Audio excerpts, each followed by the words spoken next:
There we go. So let's just dive right into this. For starters, I want to ask you some questions and so I can kind of get a gauge on the audience.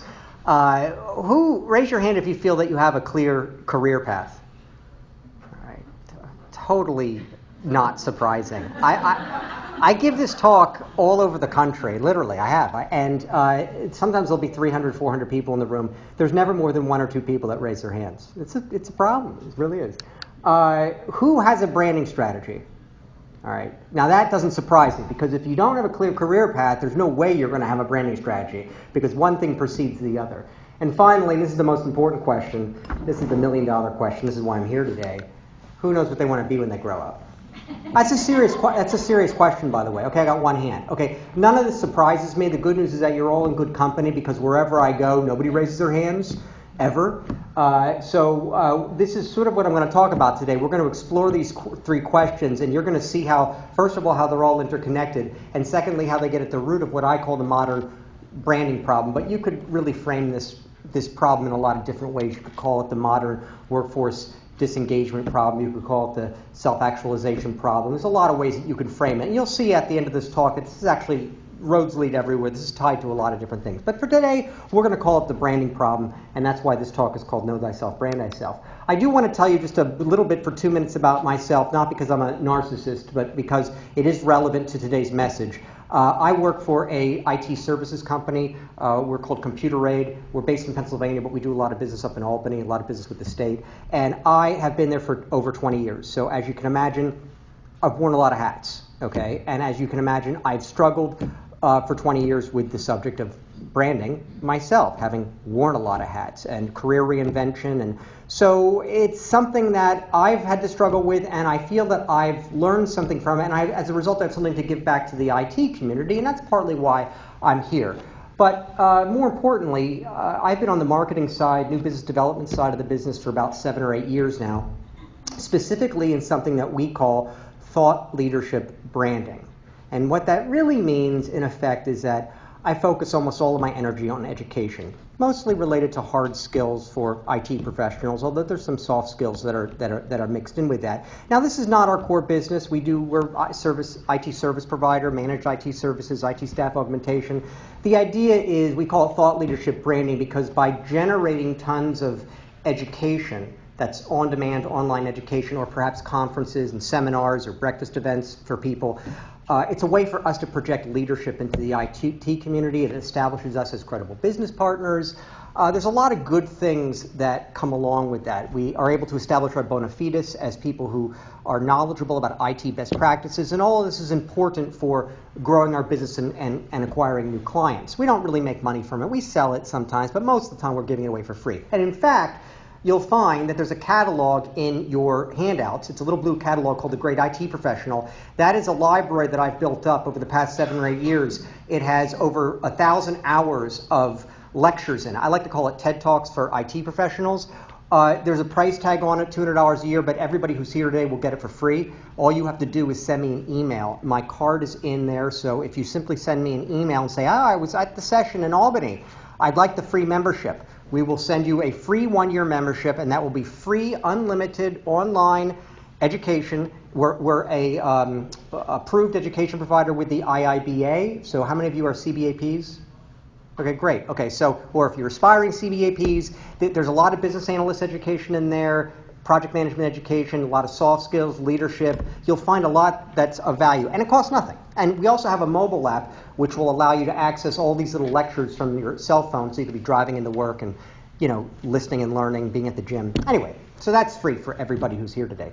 So I spent a good 7 or 8 years of my life building that library and building that mobile app. And a couple of years ago, my boss, who's the CEO of the company, he said, it's great what you've done, it's working, but we have to do more. We need to better represent the complete success of the average IT professional. He wanted that to be part of our brand as a company. So he said the problem is that hard skills are important, but there's so much more that goes into success that people don't have. I mean, people need to know about how to develop their careers, and they need to learn about how to network themselves with other people and how to brand themselves and how to find mentors and the importance of mentors. I mean, there's a lot that goes into success. It's not just having the skills. The skills are important, but there's a lot more that goes into being successful. So I thought, geez, what am I going to do? How am I going to talk? I'm already working around the clock trying to do this. So I thought, well, I'm a marketing person. At least I'm supposed to be a marketing person. And that means I'm supposed to know something about branding. I know for a fact that nobody knows anything about branding, and that's one of the pieces in this puzzle of success. So I said, look, I'll put myself out there. I go to a lot of conferences. I sponsor a lot of events.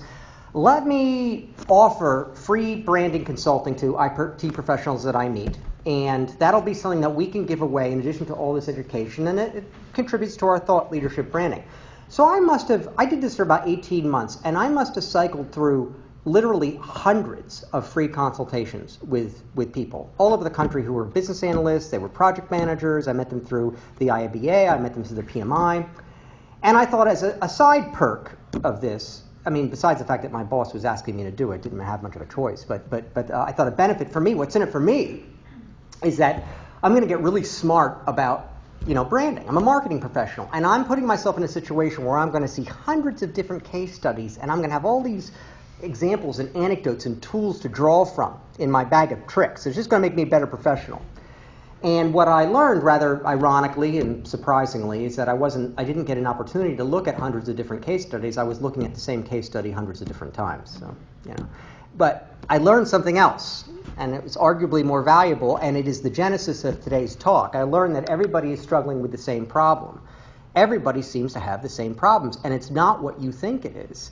Many of you are here, you say, okay, this is about branding, and I don't know what you're thinking. Maybe you think that this is going to be about social media, how to use Twitter, how to use Facebook, or the tools. That's not what this is about. The problem that people are having, what's holding them back, is primarily psychological. That's what I've learned, and it's a common theme. And those questions at the beginning of today's talk do get at the root of that. So what I'm going to talk about today is, first of all, we're going to talk about the problem of branding, some of the basic hang-ups and principles that I've encountered that are the most common in the IT community.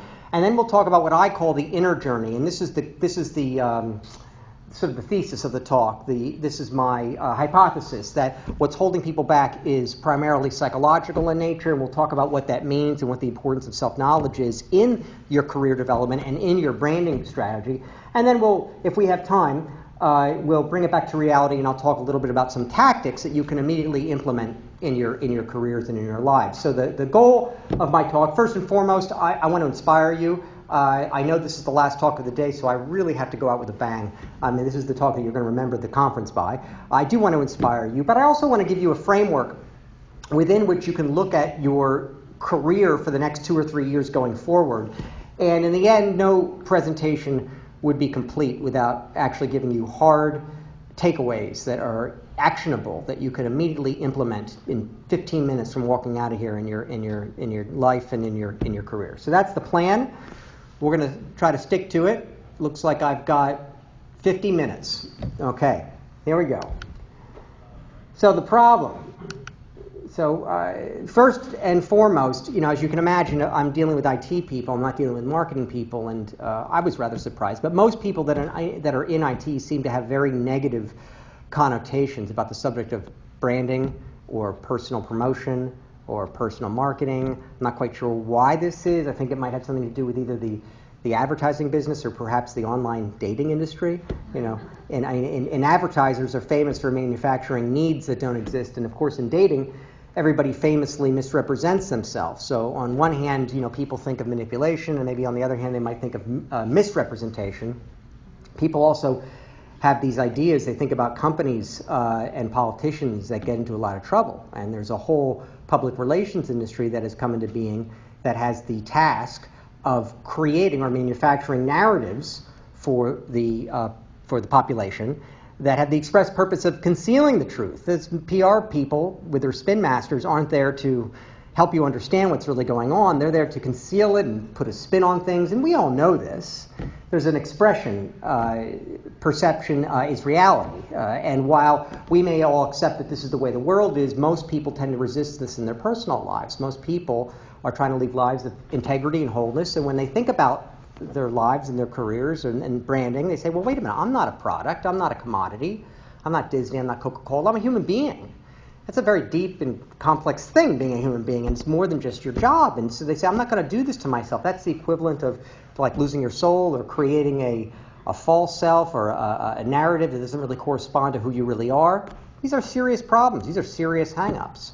And I will say that if any of those ideas are floating around in your own mind, that you're probably right to resist this process of branding, because that doesn't sound very wholesome and it doesn't sound very appealing. So first of all, I want to give you a couple of quick reframings and takeaways so that you can get past that. First of all, forget everything that you think you know about branding and personal promotion and personal marketing. Just forget all of it.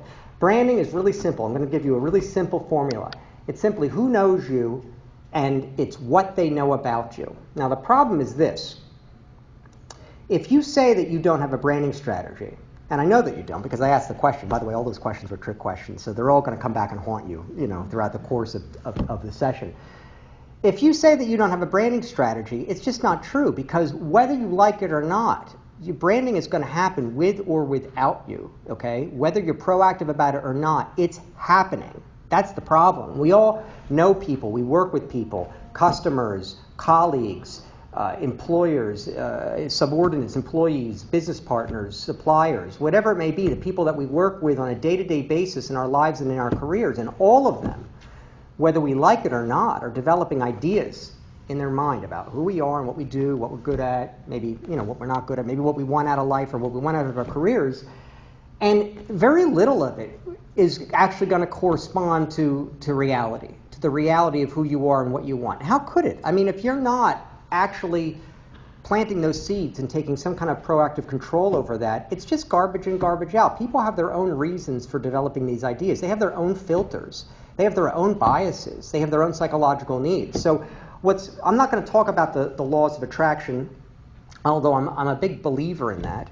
And most of you are familiar with it. I'm sure there's a lot of books that have been written. The Secret was one. It was like a bestseller. Everybody's familiar with that concept.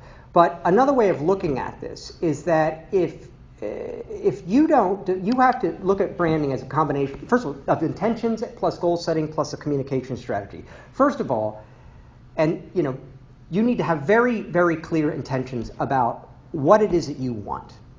Okay?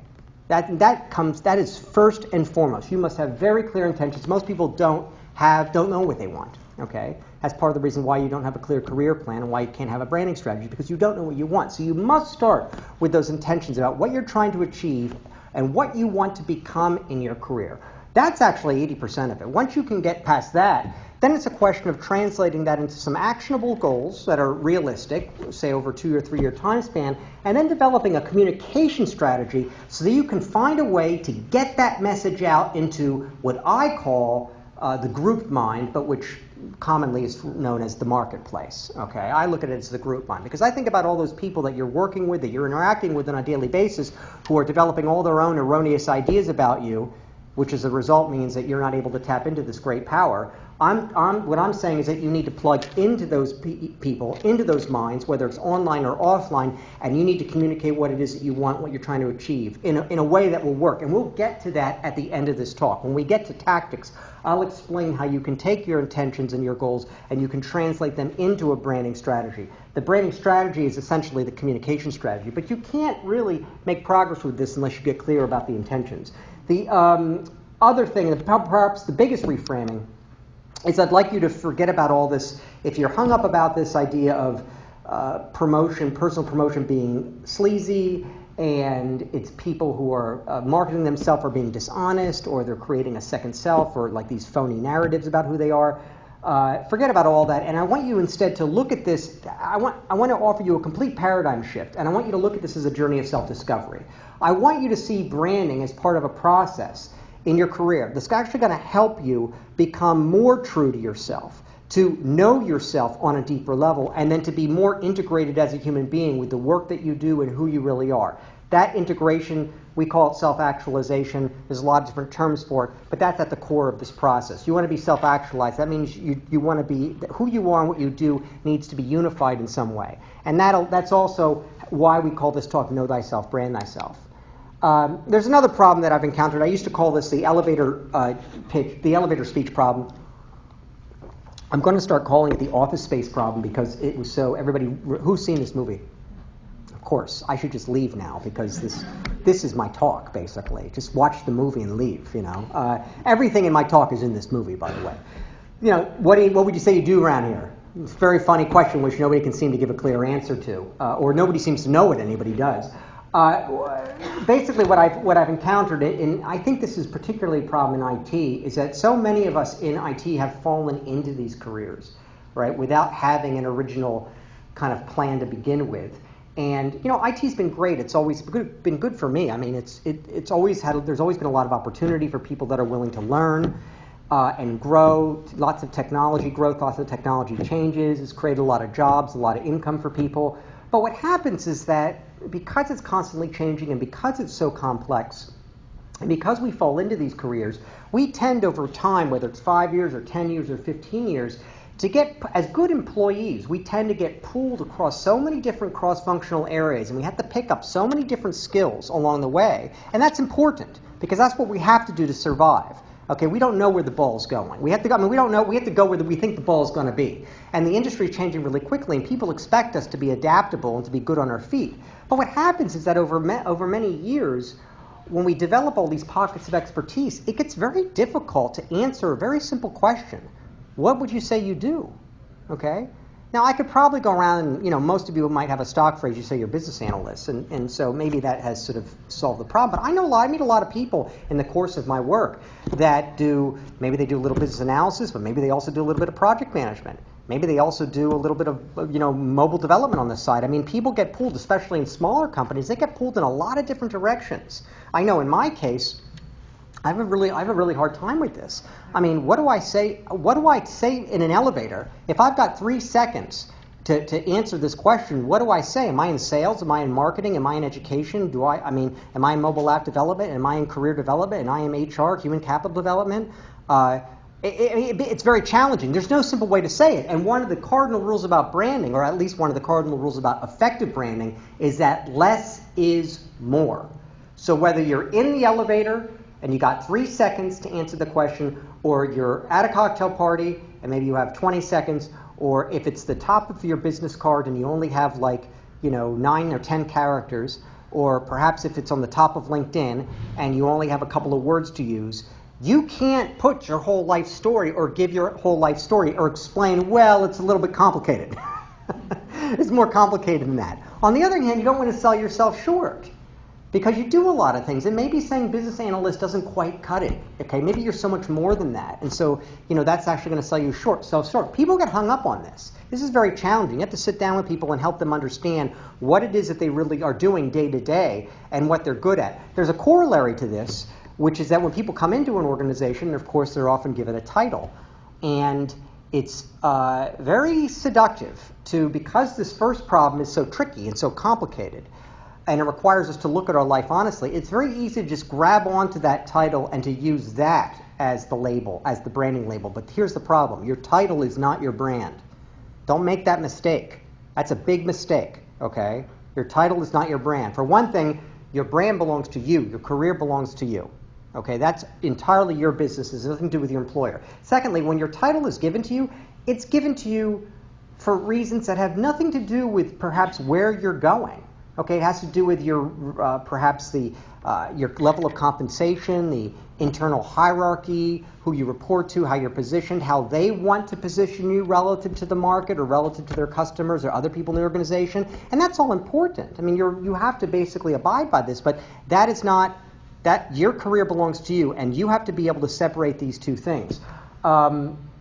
There's a final problem, though, when this gets to what do you want to be when you grow up, which is that wherever I go, I can't get anybody to answer this question, which I find kind of amusing because, as you can imagine, all of my audience are adults, and so you would think they should either be doing what they want to be when they grow up, or at least know what they want to be when they grow up, but nobody seems to have an answer to that. I think this is very funny. I'm on the hunt. I'm trying to figure out the answer to this mystery.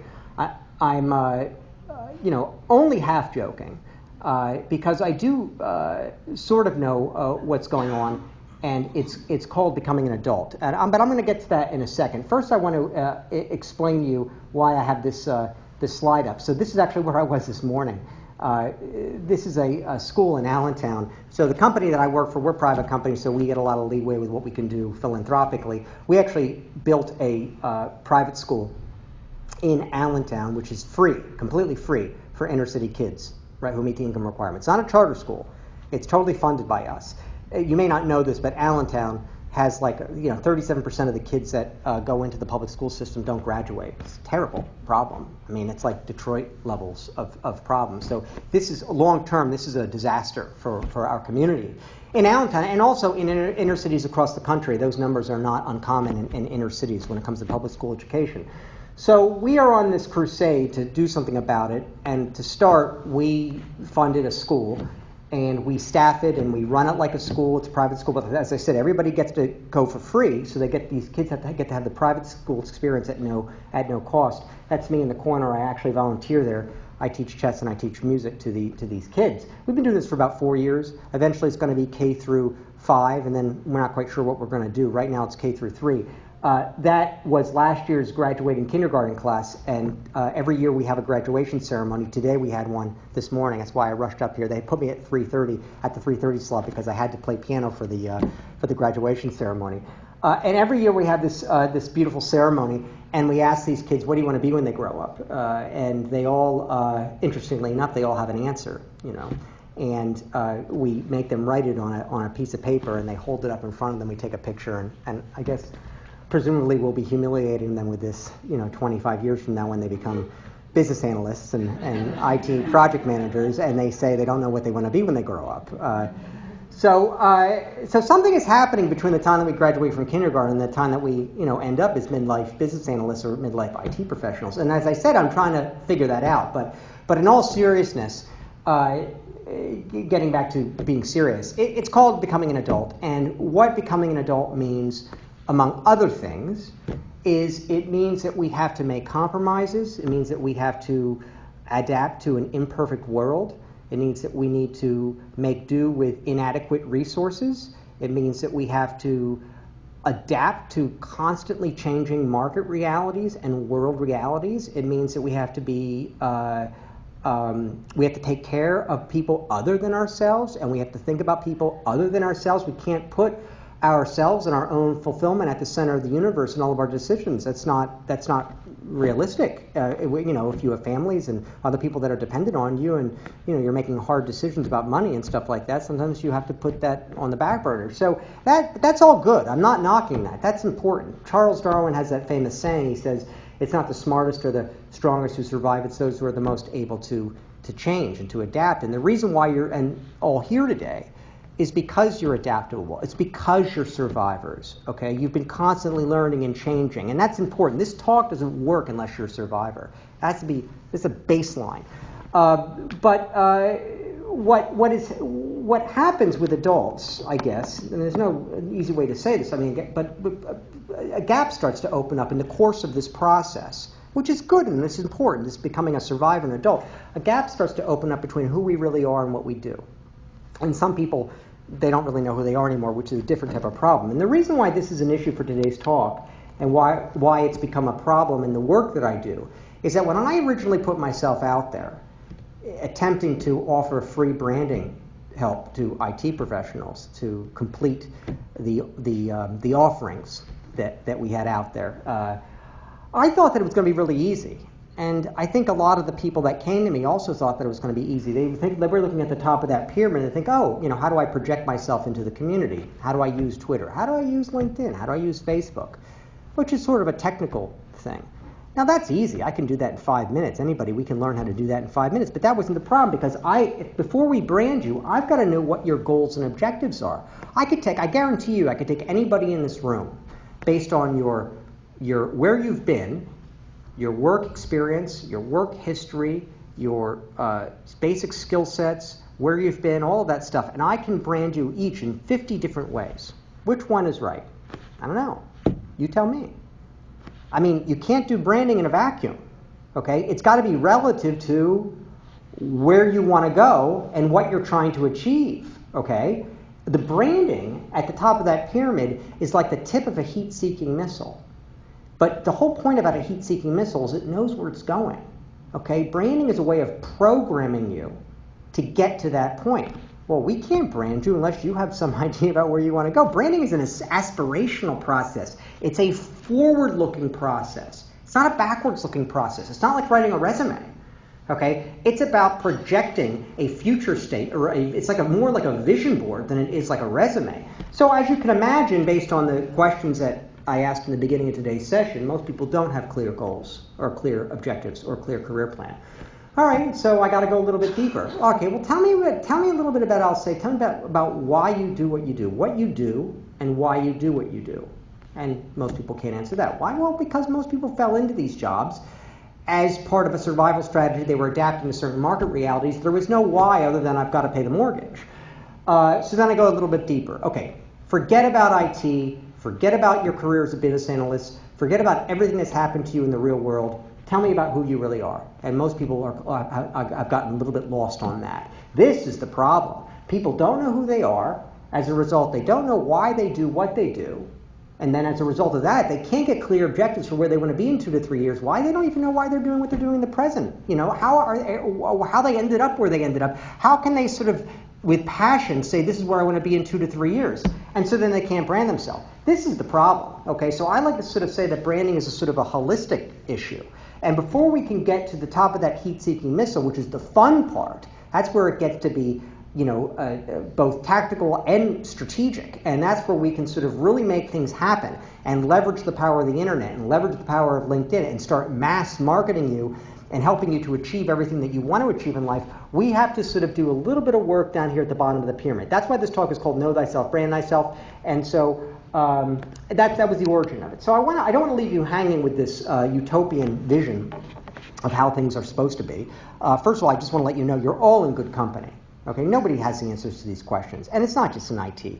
This is a very common problem within IT, but this is actually a really basic human problem. This is just part of being a human being. There's plenty of myths and epic poems and literature and stories where you find this motif over and over again of people reaching the middle of their life and ending up themselves up, as Dante said, in the middle of a dark wood.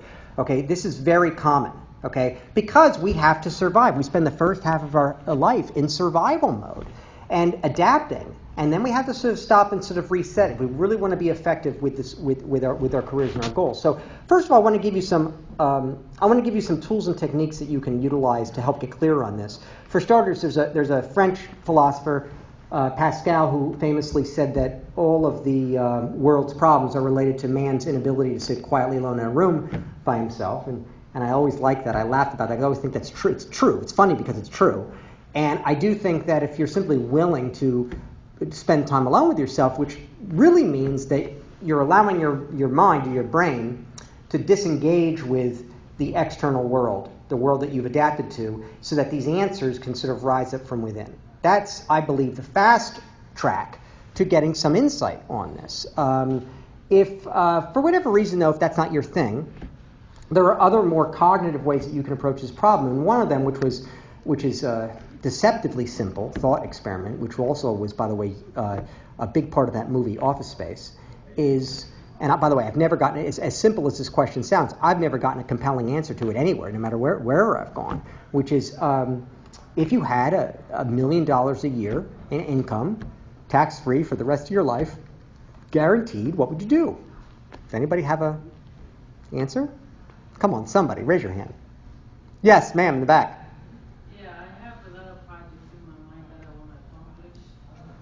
So give me an example. Yeah, like the initiative that you took of building a school, I want to do that. You'd want to be involved in education. Correct. Well, I can work with that. You're unique, ma'am. You're in the 1%. I don't normally get a clear answer. By the way, when somebody gives me an answer like that, if I was actually in a discussion with you, privately consulting, I'd be able to take that, drill down deeper, and find out what that really means, what that's rooted in, and then how that is manifesting perhaps in your current career path, right? So that we don't have to have you quit your job. We don't want that. I'm not advocating that at all. But most people don't actually give me an answer like that. Most people will tell me, A, they quit their jobs, and B, they travel. Right? Is that what, did I see anybody raising their hand? Yeah, I got a lot. Usually everybody will raise their hand when they say that. But that just tells me that most people need a vacation. And because that's not an answer to this problem at all. And I'm pretty sure, okay, I don't have $1 million a year in income, by the way, but I'm pretty sure that if you did that whether it's for 3 weeks or 3 months or 6 months or 9 months, however long it takes to get that out of your system, you'll eventually come right back where you started, which is, who am I? What am I going to do with my life? What's the meaning of my life? What's the meaning? What's my relationship to the community, to the world at large, to the cosmos, whatever it may be? But it's going to be so much harder for you to deal with because you can't hide behind money. Now, money's important. We're adults. We have to be financially responsible people. I don't mean to diminish the significance of that. I make 90% of my decisions based on that. So I'm not trying to say that's not good. That's important. But what happens is that as adults, because we have to be financially responsible, we make so many of our career decisions or our life decisions through these lenses of financial scarcity, we lose touch with something pretty important. So it's really what I would like to suggest, and I don't mean this as a philosophy for a living, because you'll get hit by a bus. This is not meant to be a philosophy for life. This is meant to be a thought experiment, okay? A thought experiment. It means you do it at night quietly when you're alone in your room, okay? Don't try this outside. Don't make this a life thing. But really convince yourself every once in a while that you had $1 million a year in income. I mean, I want you to be so sure of it. I want you to almost hypnotize yourself. In fact, you know, if anybody's into hypnosis or self-hypnosis, you could even get tapes that probably do this. I'm sure they're out there. These tapes always like to talk about infinite abundance, you know. Really get yourself to believe that. And when you get yourself in a state of just trust and abundance, then I want you to look at your career, where you're at currently in the present moment. And I want you to ask yourself, would I be doing anything differently? Now, people who are living more mindful lives or who are a little more who have progressed a little bit on this path, they don't say that they will quit their job.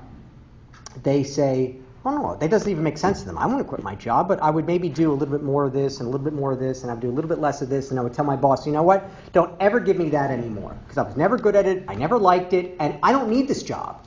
So if you want me, keep me in this area, and let me grow and develop in this area. And they start to map in their minds, and this is my experience in working with hundreds of people, they start to map in their minds where they want to go, what they would want to do in the absence of money against their current situation in life.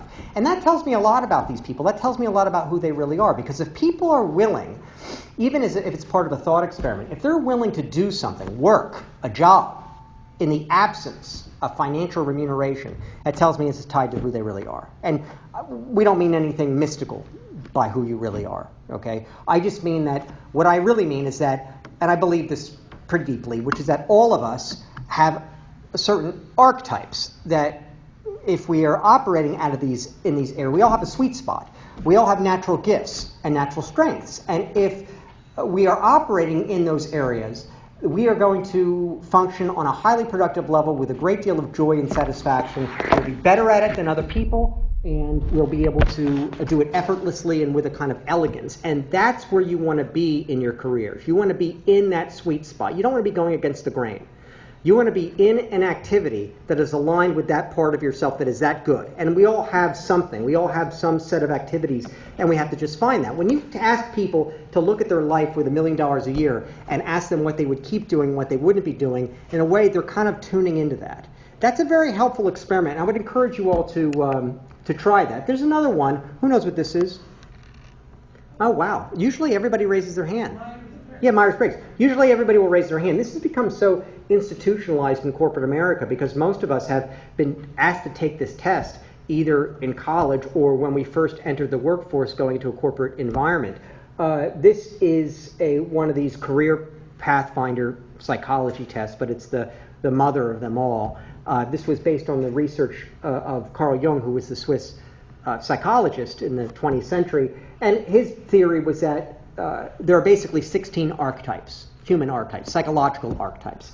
And that if you can learn what your archetype is, and we don't know what our archetype is because we're not born knowing it. We don't come with a tag that says this is what my archetype is, so we have to learn it the hard way.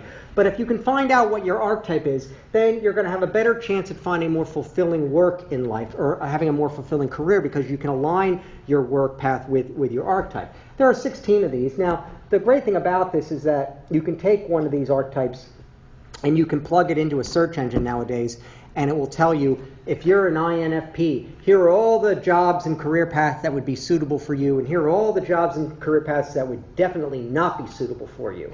And again, you can look at this and you can map things. You can say, well, that's interesting because all these jobs that suit me, I do a little bit of this, and I do a little bit of this, and I do a little bit of this, and you'll see all the things that don't suit you. I never like this. I never like doing this. I never like doing this. And it will start to make sense to you. You're going to start to get indications. The point is you want to build on your strengths. When you develop that vision for where you want to be in 2 to 3 years, it has to be based somewhat on who you really are. You understand? That's what this whole talk is about. It has to be based on your strengths, and it has to be based on getting into this deep sense of flow and this deep sense of meaning and purpose. And by understanding your archetype, that can happen. Now, I'm going to give you an example. I took this test 30 years ago. It meant nothing to me. I took it again 4 years ago, and I pretty much changed my life. So, by the way, if you took it at one point in the past, take it again, because the context is always going to be different now that you're in the workforce and have been in the workforce for many decades. I took the test, and it told me I was an INFP.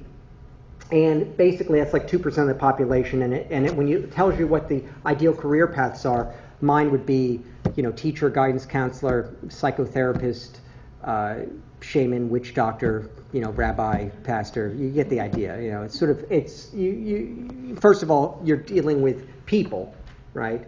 You're also dealing with helping them in some way, but with helping develop them or helping them overcome certain challenges that are inner, and achieving what the best that they can be in whatever the context is that they're struggling with. So knowing that that's the case, if that's really who I am, and remember that's the bottom of the pyramid, who are you really? Outside of your work, outside of where you ended up in time and space, outside of where you ended up in the job market, if that's who I really am, how in the world am I, with compassion, with passion and conviction, going to be able to develop a branding strategy for where I want to be in 2 to 3 years based on the fact that I'm a technology marketing executive? Obviously, it's a problem. It's not going to feel authentic, okay? And a lot of these people, they just don't buy into what they're doing. The very fact that I said, how many of you know what you want to be when you grow up, and nobody raised their hand, what that tells me is that on a really deep level, perhaps even unconscious, you don't feel that the work that you're doing is what you're supposed to be doing. And because you don't really believe that, it's going to be very difficult for you to chart a course 2 to 3 years out to keep doing that. See, nobody wants a world-class branding strategy, even if I'm giving it to them for free, to keep doing the wrong thing with their life. That's the problem. Now, they don't think that they're doing the wrong thing, but they just don't think that they're doing the right thing. You understand it? So they wait around for some kind of lightning bolt to hit them in their lives to tell them what it is that they're supposed to be doing before they actually put energy into this branding process. And of course, that lightning bolt never comes.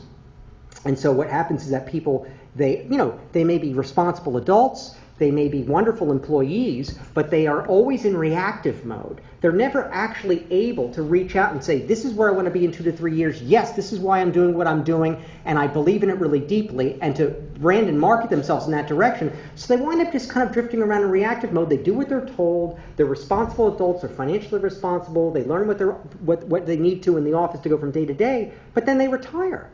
And their life is always compartmentalized between who they really are and then their job. Okay, this is the 9 to 5 problem, right?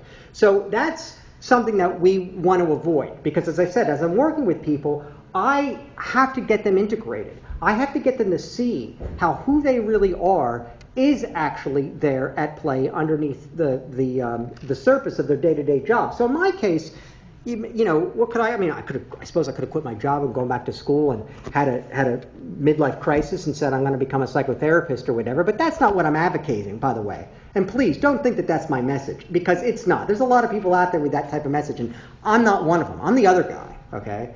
I'm the one that says, don't even try to change your life like that, because everything is on the inside. You got to get yourself straightened out on the inside. And if you do this work, which is an inner journey, it'll change everything around you in your environment. You're going to look out at your jobs and all the blessings that you have in your current work environment, and you're going to see them with new eyes. And you're going to see that the path that you're on is meaningful, and that it is beautiful, and it is tied to who you really are. And you're not going to need to disrupt your life. Those people that sell their houses and divorce their spouses and quit their jobs and go to India, I'm not advocating that at all. That's a serious imbalance, okay? Most of us are not imbalanced. And I don't mean, I understand how, God, it's so, getting a job is so, it's like a miracle. okay? It really is. Especially after you've been employed for 10 or 20 years, like, oh my God, just being in the workforce is such a blessing, to be able to have a job and to have a career. I don't mean to diminish the significance of that. If you have a job, hold on to it. If you have a career for 10 or 20 years, hold on to it.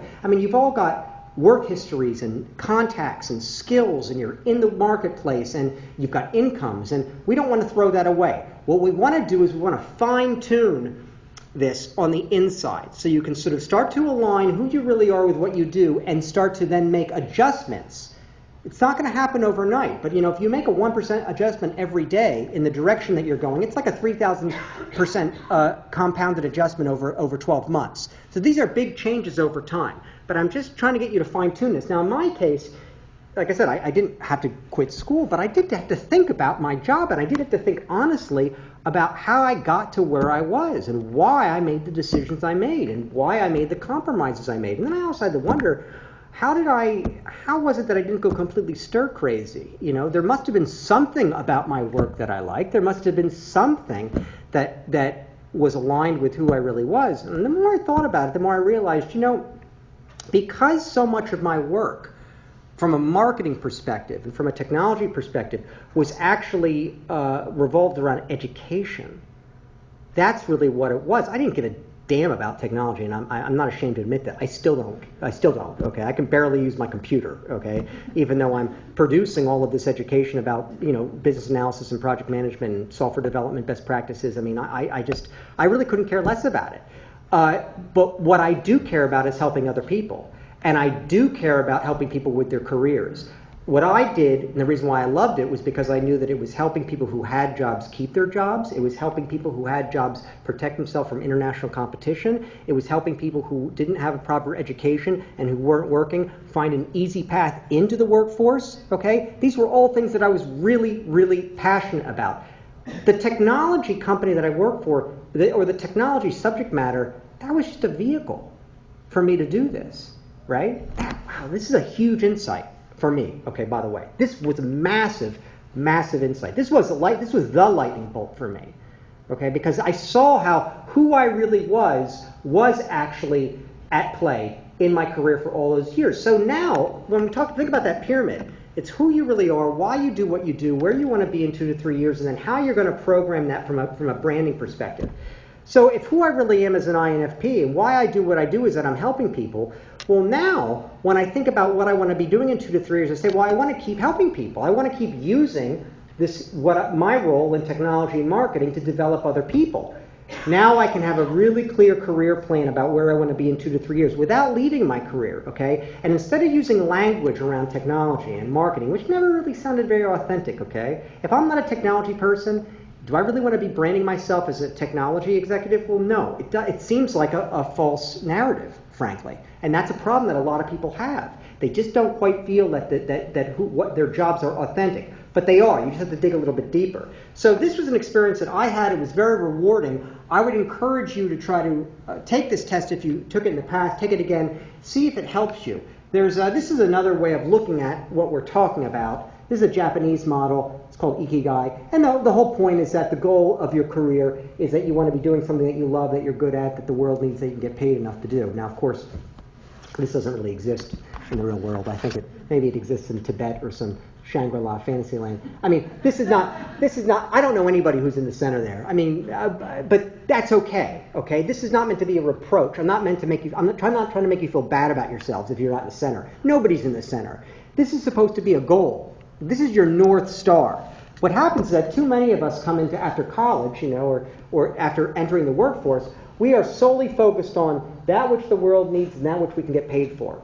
Basically, that's what it means to be an adult, right? That's what it means to be a responsible adult, making compromises, adapting to market realities, being financially responsible, and doing whatever it takes. And we define success in terms of those two circles coming together. And what I'm saying here, the premise of my talk, is that if you want to be truly successful financially and with your career, you have to be able to be a master at branding. And if you really want to be successful at branding, you have to have a much deeper sense of purpose about why you're doing what you're doing. And that means you have to incorporate these other bubbles at this point in your career, which is, what am I good at? What is it that I'm supposed to be doing?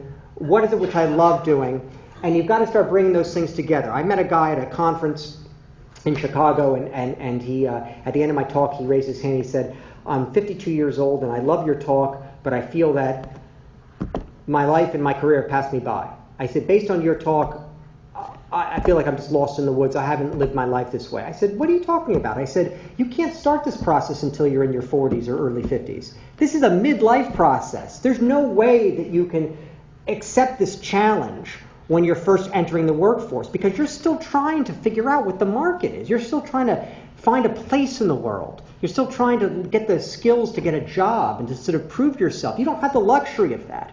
Okay, everybody goes through this process, and when they get to the middle of their career, they have a choice if they can sort of start to expand their consciousness and include these bubbles or not. And it's fine if you don't. You can go on the way it's great. You got income, you got a place in the world, you've got marketable skills, and in 20 years retire, and that's great. Or you can embrace this challenge and try to experiment with where you are and fine-tune things so that you can get into this sweet spot where there's no longer a gap between who you are and what you do. And those people don't need to retire, by the way.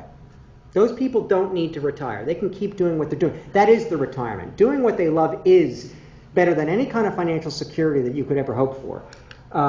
This is, again, another model, another way of looking at it. Who knows who Abraham Maslow is? Okay, great. It was a famous psychologist. So this is the same story. It's just a different picture. He says that the goal of development is what they call self-actualization.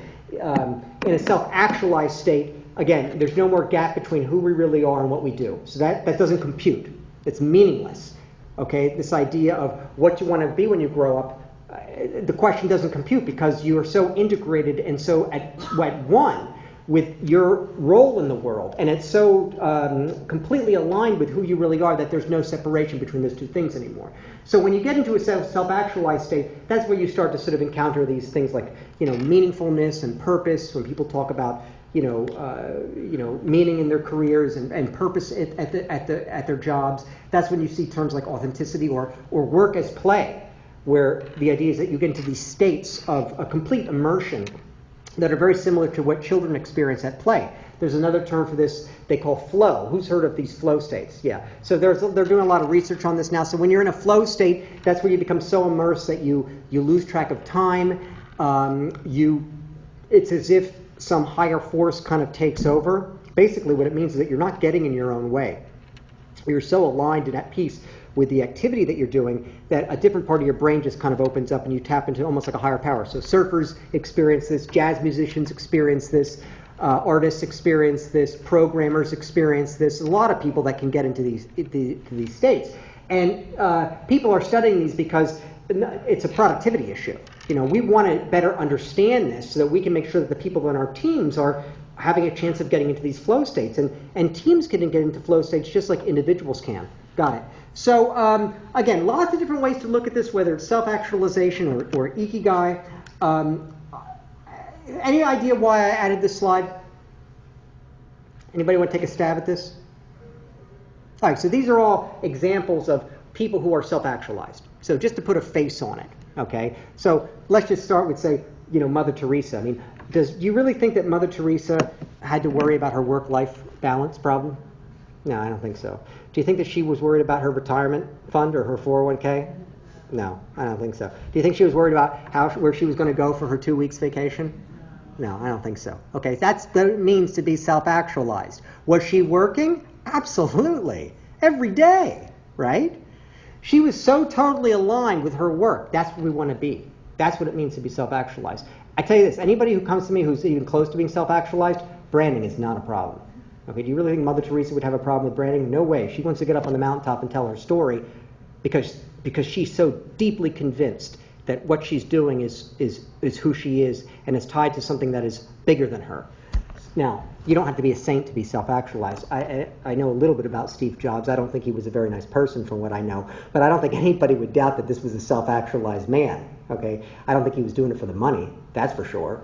Okay, and he was compelled by something which was running through him on a very deep level, and he was throwing everything he could get, money, resources, people, to try to build this vision that he had. Same thing with Elon Musk, very similar. Elon Musk is, got more money than Croesus right now, and what's he doing? He's off trying to figure out how to build a hyperloop. So this guy's going to take all of his political capital, financial capital, and he's going to throw it at this new project, because he was put on this earth to as an engineer, to solve new problems that change the world. That's what makes him tick. And you could see the same thing about Martin Luther King. Nobody doubts that Martin Luther King, that what he was trying to achieve was very directly tied to who he was on a very deep level. So you can find role models for this journey in many different areas. I tell you this, you're probably not going to find them in IT. So broaden your consciousness, okay? You can get them from spirituality, business, engineering, politics, literature.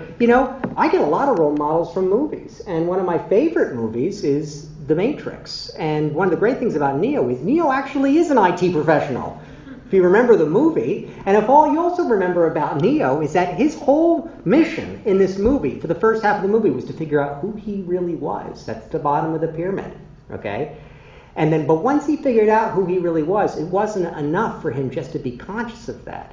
Okay, he had to become self-actualized. That means that he had to be activated inside the matrix. And the analogy is, it's not enough for us to know who we really are and sit on a mountaintop and contemplate the universe, in a little monastery. That's might be. I'm not knocking that. That's self-realization. I'm not knocking that. But that's not self-actualization. Self-actualization means that we bring who we are into the world, the real world. The world of work and of people and of struggle and of day-to-day life, and that we bring ourselves into the world, and because we know who we are and we can massage reality to kind of meet us in the middle, we actually end up transforming ourselves and the people around us as self-actualized people. That's a really magical place to be, and it's also where you're going to get the most, frankly, real-world success, because there's no way these days that you're going to be able to compete in the marketplace when you don't really believe in what you're doing, or you don't really see how it's meaningful, or you don't really see how there's an element of purpose to it. There's going to be somebody else out there that is self-actualized, or if they're not self-actualized, they're going to be willing to work 110 hours a week, because they're, for half as much as you are. So this becomes a survival. This is going to be more and more important that we figure this out. I have 5 minutes. I promised Dave 4:29. We probably won't get to all of these things, but this is just a quick summary of some of the tactical things that you want to be conscious with. So assuming that you accept this challenge and do a little bit of introverted thinking and meditate on your life and your careers and how you got to where you are, and you make some progress with who you are and why you do what you do, right? Which is the bottom two parts of the pyramid, and they have to come first. Now you're at goals and objectives and branding. So here are some things. I'm just going to quickly run through them, but I will say that there's an article in the folder called 6 Steps to Transform Your Career that summarizes everything in this talk and all of these 6 or 7 bullets. So if we don't get through all of this in the next 5 or 10 minutes, you can read that article. It's a nice summary, and that'll help refresh you and keep you focused. First of all, you have to understand your market. You have to sort of know who else is out there in that market and how are they differentiating themselves and how are you going to differentiate yourself. This is the top of the pyramid where we're dealing with language. Okay, we're dealing with programming the heat-seeking missile. So if you're all business analysts, you might say, well, I'm going to call myself a business analyst, but wait a minute. But now you're just like every other business analyst that's out there. Okay, so you have to understand, if you're in that market, if that is how you're going to position yourself, you have to understand how everybody else is referring to themselves, and you have to find a way to stand out without necessarily putting yourself in a niche. So you don't want to sort of say that you're a business analyst and public sector business analyst in the state of New York. Well, that might be kind of a niche, right? I mean, the business analyst market is much bigger than that, and that might make you a big fish in a small pond, but I wouldn't say that's the right way to go. I could give you examples, and I'll stay here afterwards if anybody wants to talk, if you have any questions about that, but I do want to move on. Highlighting your essence, very big problem. This gets back to the office space problem, which is that we do so many different things. Like in my case, I'm in education, I'm in marketing, I'm in mobile app development, I'm in sales support, I'm in event management. There's no term that exists that can summarize that. Okay. On the other hand, if I grab onto one of those, let's say it was business, like I do. Let's say business analyst is one of them. Then I can't talk about all the other things, and so I'm selling myself short. So you have to learn of all the things that you do on a regular basis, which ones are tied to who you really are and where you want to see yourself in 2 to 3 years. And you need to lead with that in your language and in your branding strategy. Okay? Now, you don't have to forget about everything else that you do. You can subordinate those details underneath that. So whether you're, in the case of LinkedIn, say, you've got one line up top. Let's say that I say that I'm in human capital development. But then in my summary, I'm going to discuss all of my experience in marketing and technology and whatnot, and this and that. And that's going to make me more attractive. But that's not what I lead with. So you have to lead with that vision statement, okay? And you want to be careful that you don't, highlighting your essence has to do with where you're going, not necessarily where you've been, okay? But it also has to be something that you deeply believe in, and it has to be tied to the part of you that is who you really are. Communicating in value-centric terms, nobody understands this, not even marketing people, which is sad because marketing people are supposed to understand this, but they don't. Nobody knows how to write good copy and communicate in value-centric ways. What this means is that too many people, when they are branding themselves or telling their stories or creating a resume or having that elevator pitch, conversation, they talk about themselves, what they do, and what their accomplishments are in egocentric terms, right? As if they're, I got some bad news for you, for the audience. I don't know if you realize this, but nobody cares about you. It's sort of a, I hate to be the one to sort of tell you that. People just don't care about you. What do they care about? Does anybody know where I'm going with this? What can you do for them? That's it. I'm sorry, but that is it.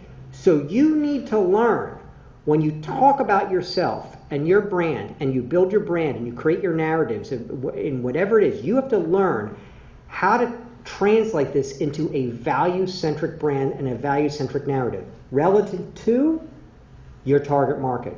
Because value, just like the rest of your brand, is relative. It's relative to your market.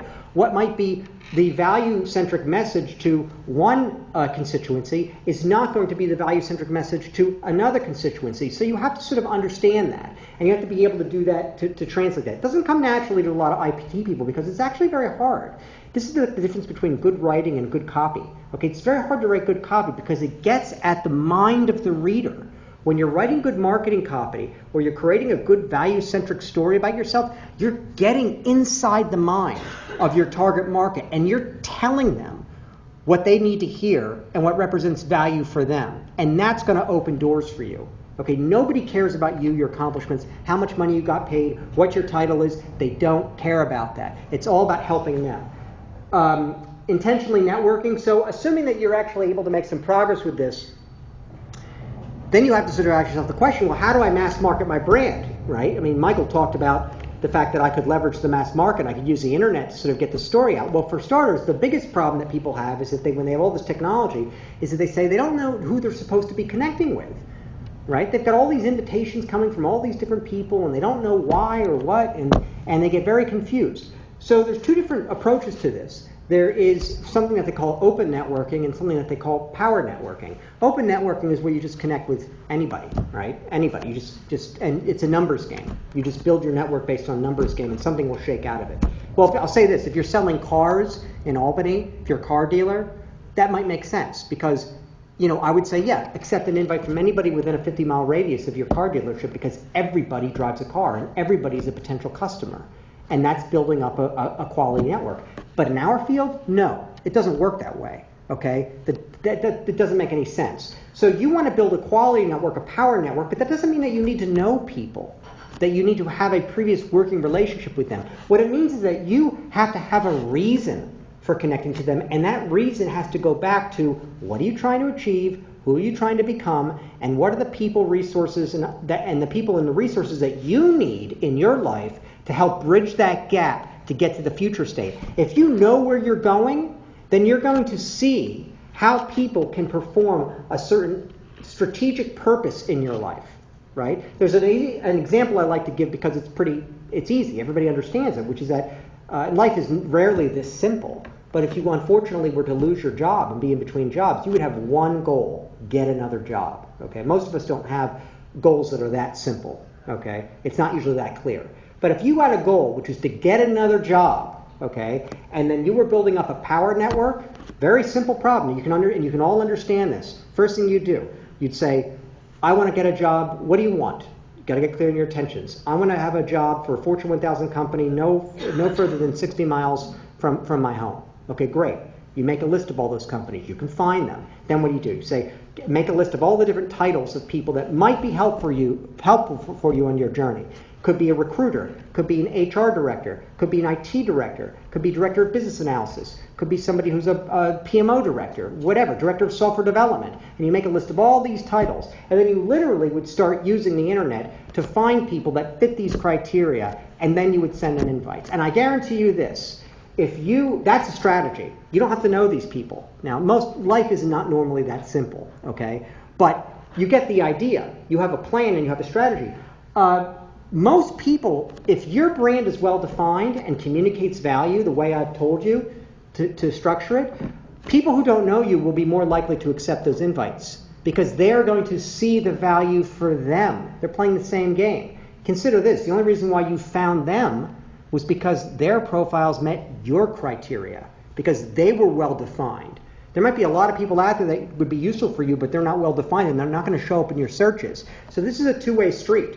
And in the end, what puts all of this on steroids is the ability to leverage LinkedIn, which is the world's largest publishing platform, to use education or information as a way of buttressing your brand and reinforcing your brand. So if you've developed a brand relative to what? Relative to your market and to your differentiation strategy. So say in my case, to give an example, or I'll just give an example. I mean, if I've said that I'm an INFP who's in technology, and therefore I develop people with technology education, and I'm involved in human capital development, and that's the top of my pyramid, okay? So I want opportunities and people and resources that are going to allow me to keep doing that within my field. Then when I write articles, they have to be articles that support that differentiation strategy. That means I'm going to write articles about developing people, about organizational psychology, about continuous learning, about personal branding, whatever it needs that goes into success within a corporate, free market environment. I don't share stuff that's family oriented. I don't talk about sports. I don't talk about politics. Don't use LinkedIn like Facebook, because that will water down your brand. Another one of the rules about branding is that you have to be laser focused on repeating and reinforcing that brand over and over and over again. So if you're a business analyst who feels that let's say that you're an empath, right? And you realize that the reason why you've been successful at business analysis is because you're more empathic than the average person, and that's always allowed you to develop great rapport with the various constituents in your work environment, and to just excel at getting requirements out of people, and that's been the secret to your success. Which means that you could do a lot of things, not just business analysis, but we're business analysis, right? But that becomes part of who you are, and it's also part of your differentiation strategy, because there aren't a lot of people out there like that, okay? And that can be a way for you to differentiate yourself. So if that's a strategy that you embrace and that you accept, how would you mass market yourself? You would make sure that when you write or share articles about business analysis, tips and tricks that establish your bona fides as a BA, you're always going to lace it or integrate it with the human side, okay? And that's going to differentiate you, and that supports your brand strategy. That's what we're talking about. So there are a bunch of articles that you can read in the weeks ahead that support all of these different messages. I do want to recommend some books for you. The Startup of You is a great book by the founder of LinkedIn, which basically talks about how you have to treat your career like it's a startup and you're the CEO, and at the paradigm shift that we all have to get into. Finding Meaning in the Second Half of Life was a wonderful book about the know thyself part of this talk, which was written by a Jungian psychologist who's based out of Chicago. It's just fantastic, and I would recommend it to anybody, whether they were in IT or not. And then Reinvention Roadmap is Liz Ryan. She's got like 3 million followers on LinkedIn, and she has some wonderful thought experiments and questions that you can ask yourself about your career that'll help you fine-tune the next 5 to 10 years of your work life. Please, I would encourage you all to send me a LinkedIn invite. I'm a power networker, and I consider anybody who's an IT professional in the Albany area to be a relevant contact for me. I will not say I don't know to anybody. I have about 15,000 direct connections, so if you tap into my network, you're also being able to exponentially grow your networks. And I want to remind you all that if you send me an email, and my card is in the folder, that everybody will get a free 1-year membership to the Great IT Professional, which is the mobile app and the unlimited on-demand library that we've created at CAI. I want to thank you all for giving me your time. I was honored to be here, and if you have any questions, I'll be here for another half hour or so. So thanks again. Thank you.